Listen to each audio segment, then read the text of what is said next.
NEET 2023 की तैयारी कर रहे हैं या 24 की तैयारी कर रहे हैं, तो ये जो 4 प्रॉब्लम है, this is the biggest problem. कि पढ़ाई तो सब कोई कर लेते हैं, पढ़ाई हर कोई बच्चा करता है, बट उसमें कॉन्फिडेंस डेवलप नहीं हो पाता है। और जब तक कॉन्फिडेंस डेवलप नहीं होगा, आप नीट में बेहतर स्कोर नहीं कर पाएंगे। क्योंकि कहते हैं ना कि अगर आपने अपने मन से ही हार गए ना, तो आप कभी भी जीत नहीं सकते हैं, आप कभी भी जीत नहीं सकते हैं। ऐसा ही कॉन्फिडेंस है, मतलब मैं ओवर कॉन्फिडेंस की बात नहीं कर रहा हूँ, बट स्टिल जो आप पढ़ रहे हैं उसमें कॉन्फिडेंस होना चाहिए कि हाँ मैं पढ़ रहा हूँ, इसमें मेरा फुल कॉन्फिडेंस है, अगर इससे संबंधित कोई क्वेश्चन पूछा जाए तो मैं बड़े ही आसानी से आंसर दे पाऊँगा। तो इसके बारे में हम चर्चा करेंगे। अभी टेंशन और स्ट्रेस में है कि पता नहीं इस बार सिलेक्शन मेरा होगा या नहीं होगा, अगर नहीं होगा तो क्या होगा, फिर से रिपीट नहीं कर सकते हैं, घर वाले कभी अलाउ नहीं करेंगे। Problem in physics and chemistry, ये हमेशा से प्रॉब्लम रहा है कि आपको फिजिक्स में प्रॉब्लम होता है, केमिस्ट्री में होता है, न्यूमेरिकल सॉल्व करने में होता है, बायो में नहीं होता है क्योंकि बायो थ्योरेटिकल चीज़ें हैं।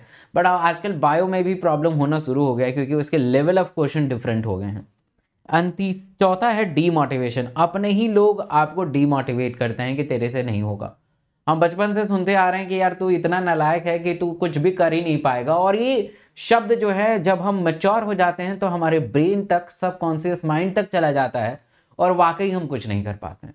तो कभी भी ऐसा किसी को नहीं कहना चाहिए कि हर इंसान जो है इस पृथ्वी पे बहुत ही यूनिक है और उसके अंदर हर चीज़ करने की काबिलियत है, बस उसे एक सही दिशा देखने की ज़रूरत है, सही इन्वायरमेंट देने की ज़रूरत है, सही कंटेंट देने की ज़रूरत है, वो इंसान सब चीज़ कर सकता है। मैंने खुद अपने आप पे फील किया है ऐसा चीज़। तो बात करते हैं सबसे पहले लो कॉन्फिडेंस पे। देखिए कॉन्फिडेंस कब बढ़ता है? कॉन्फिडेंस तब बढ़ता है जब आप किसी चीज़ को पढ़ें और उस पढ़ने के बाद अगर आप उससे क्वेश्चंस आपके बनने लगे या क्वेश्चन अगर होने लगे तो आपका कॉन्फिडेंस रेज हो जाता है कि हाँ अब हम इस टॉपिक पे, इस चैप्टर पे बहुत कॉन्फिडेंट हैं कि अगर इससे क्वेश्चन आएगा तो मैं आराम से कर लूँगा या कर लूँगी। अब होता क्या है कि आप चैप्टर तो पढ़ लेते हैं बट क्वेश्चन नहीं हो पाता है, इसलिए आपका कॉन्फिडेंस डाउन हो जाता है। इसको इम्प्रूव करने का 2 तरीका हो सकता है। जब भी आप थ्योरी पढ़ें तो उसको बड़े ही ढंग से पढ़ें, अच्छे से पढ़ें। टाइम टेकिंग लगता है, टाइम तो लगेगा ही लगेगा।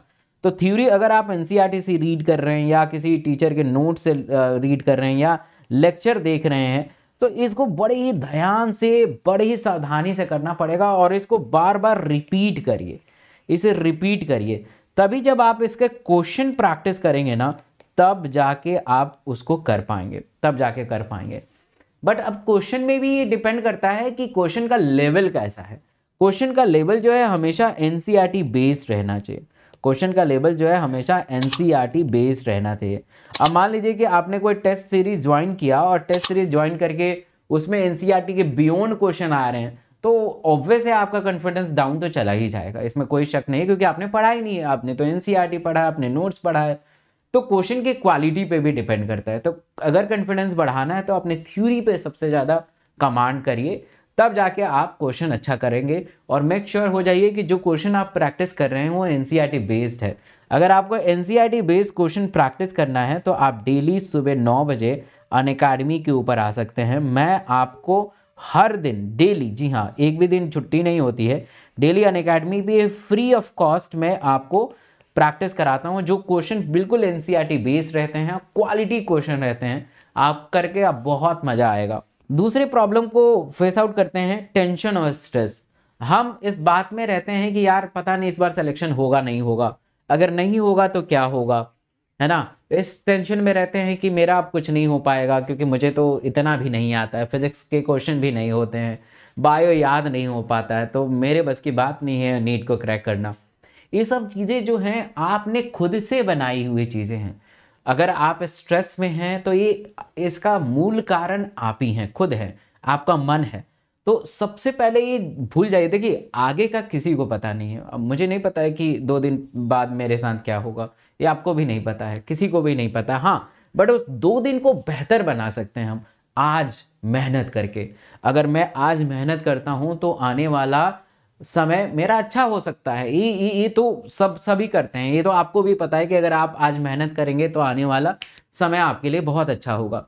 तो देखिए सोचने से तो कुछ होगा नहीं, है ना। आप अगर कुछ भी मनगढ़ंत चीज़ें बना लेंगे तो उसका कुछ भी मतलब कि उसका कुछ अंत नहीं है, ठीक है। तो स्ट्रेस आउट होने का कुछ फ़ायदा नहीं है। ये भूल जाइए कि मेरे साथ क्या होने वाला है, मैं नीट क्रैक करूँगा नहीं करूँगा, नहीं पता है, ये आपको भी नहीं पता, मुझे भी नहीं पता है, और कोई दुनिया में ऐसा कोई व्यक्ति नहीं है जो आपको श्योर कर सके कि आप कर ही लेंगे। तो सबसे बेहतर है कि आप आज प्रेजेंस में बेहतर करिए, आज अच्छा करिए। अगर आप आज आपने अच्छा किया ना तो कल आपका अच्छा होने वाला है, और कल आप नीट को क्रैक करेंगे ही करेंगे, इसमें कोई भी शक नहीं है। और दुनिया का हर व्यक्ति इस बात से सहमत रहे होगा कि अगर आज आपने अच्छा कर दिया ना, और आज ही के दिन बेहतर मेहनत किया और हर दिन मेहनत करेंगे ना, तो आप बहुत अच्छा करेंगे आने वाले टाइम में। तो स्ट्रेस किस बात का, तो हम खुद अपने आप को स्ट्रेस में रखते हैं, हम अपने आप को खुद ही स्ट्रेस के अंदर झकझोर देते हैं कि यार चलो है ना टेंशन ले लेते हैं। टेंशन लेने से कुछ नहीं होता है, मेहनत करने से होता है ना। मेहनत करेंगे तभी आप अच्छा करेंगे, मेहनत नहीं करेंगे अच्छा नहीं कर पाएंगे, ये ध्यान रखिएगा। तीसरा प्रॉब्लम है problem in physics and chemistry. देखिए इस साल का पेपर देखा जाए तो फिजिक्स थोड़ा सा आसान था, बट पिछले कई सालों से फिजिक्स आसान नहीं रहा है। देखिए फिजिक्स और केमिस्ट्री को इम्प्रूव करने का क्या तरीका हो सकता है, आप इसे रोजाना पढ़िए। अब बहुत सारे बच्चे कहते हैं कि दिन में एक ही सब्जेक्ट होता है, 2 सब्जेक्ट होता है, थोड़ा थोड़ा टुकड़ों में बांट लीजिए। जो भी आप पढ़ाई कर रहे हैं, 5 घंटा पढ़ रहे हैं, 6 घंटा पढ़ रहे हैं, 3 घंटा फिजिक्स, 3 घंटा केमिस्ट्री, मतलब रोज पढ़ने की ज़रूरत है। आप किसी काम को रोजाना करेंगे ना, उस काम में मज़ा आने लगेगा, उस काम से प्यार होने लगेगा। हम क्या करते हैं, फिजिक्स से दूर भागने लगते हैं, केमिस्ट्री से दूर भागने लगते हैं। जब भी क्वेश्चन प्रैक्टिस की बात आती है तो हमें अच्छा नहीं लगता है, क्वेश्चन गलत हो जाता है तो हमारा कॉन्फिडेंस इतना जीरो हो जाता है कि हम बुक को बंद कर देते हैं और फिर दूसरा सब्जेक्ट स्टार्ट कर लेते हैं। ऐसा नहीं करना है, उससे दूर नहीं भागना है, क्योंकि अगर उससे दूर भागेंगे, फिजिक्स से दूर भागेंगे, तो फिजिक्स आपको बहुत दूर कोसों धकेल देगा। और कोई भी सब्जेक्ट अगर आपका कमज़ोर है ना, आप नीट को क्रैक नहीं कर सकते हैं। ये कॉम्पिटिटिव एरा है जहाँ पे हर सब्जेक्ट को स्ट्रॉन्ग बनाना इंपॉर्टेंट है। हर सब्जेक्ट आपका बहुत ही स्ट्रॉन्ग होना चाहिए, बहुत ही कॉन्फिडेंट हैं आप उस सब्जेक्ट में, तभी जाके आप नीट में बेहतर स्कोर कर सकते हैं। 650 स्कोर करना 720 में से, इट्स रियली टफ, आसान नहीं है, बट आसान भी है अगर आप अच्छे तरीके से पढ़ेंगे तो बिल्कुल आसान भी है। तो फिजिक्स केमिस्ट्री को अच्छा करने का एक ही तरीका हो सकता है, उसे रोज पढ़िए, रोजाना पढ़िए, लगे रहिए। नहीं समझ में आता तो चलो आज नहीं समझ में आएगा, कल आएगा, परसों आएगा, यूट्यूब पे लेक्चर देखिए, अपने टीचर से पूछिए, अपने दोस्त से पूछिए, कैसे भी करके उसे लग जाइए, एक ना एक दिन आएगा। हमारी कमजोरी यही रहती है कि हम लगते नहीं हैं, हम उस जुनून से, उस उत्सुकता से देख नहीं पाते हैं, राइट। और चौथा प्रॉब्लम है डीमोटिवेशन। देखिए डीमोटिवेशन का कोई अंत नहीं है, मतलब मोटिवेशन, आप कुछ मोटिवेशन लेक्चर देख लेंगे, कुछ 10 मिनट, 15 मिनट, 1 घंटा, 2 घंटा, 5 घंटा के लिए मोटिवेट तो हो जाएंगे, बट आपको हमेशा मोटिवेट रहना है तो आप अपने अंदर हमेशा रिकॉल करिए कि यार मुझे 10 साल बाद अपने आप को डॉक्टर के रूप में देखना है, अपने आप को इस रूप में देखना है कि लोग मेरे आगे पीछे घूमें, इस रूप में देखना है कि मैं लोगों को दुख और दर्द को दूर कर सकूं। और ऐसे उत्सुकता के साथ अगर आप सोचते हैं ना 10 साल बाद मेरी ज़िंदगी कैसी होगी, तो आपको कोई डिमोटिवेट नहीं कर सकता है, कोई भी नहीं कर सकता है। तो इन चारों चीज़ों को एक साथ एकत्रित रूप से अगर आप करते हैं तो आप आने वाले टाइम में नीट में बेहतर करेंगे, क्योंकि नीट सिर्फ फिजिक्स केमिस्ट्री बायो का खेल नहीं है, नीट बहुत सारे चीज़ों का खेल है। इसलिए इन सारी चीज़ों को अच्छे डायरेक्शन में लेके जाना और बेहतर करना बेहतर रिजल्ट की तरफ इशारा है। Thank you so much.